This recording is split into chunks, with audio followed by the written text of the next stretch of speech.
wumvire ugende, hanyuma aho Yesu akubwira guterera urusenga aba ariho uruterera. Luka igice cya 5 mpereye ku murongo wa 4 haravuga neza igihe Yesu yarobesha ifi nyinshi. Ahejeje kuvuga abarira Simoni ati, igira mwidamba muterere insenga zanyu murobe. Simoni aramubwira ati, erega mwigisha, twakesheje ijoro ryose, twatamye ntacyo twafashe, ariko kubw'ijambo ryawe ndaterera insenga. Haleluya! Hamwe na Yesu birashoboka.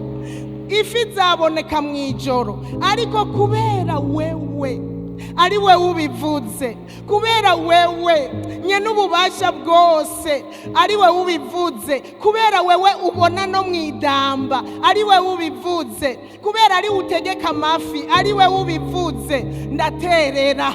Haleluya, haleluya. Baca begera mwidamba baraterera, babigize baroba ifi nyinshi cyane, insenga zabo zigomba no gucika. Ese urusenga rwawe rworemerwa n'ibifi uzoroba muri uyu mwaka? Niwabona bikunaniye kududa uca uhamagara bene data. Ba Petero niko babigize, ngo bakura abagenzi babo mu bundi bwato ngo baze babafashe, baraza buzuza amato yompi agomba kudobera. Aca bahamagara abagenzi babo no gukorera mu bumwe, mugafashanya na mugenzi wawe, navyo birimwo mu kuroba, mugende muri babiri. Babonye biremerewe bahamagara abagenzi babo.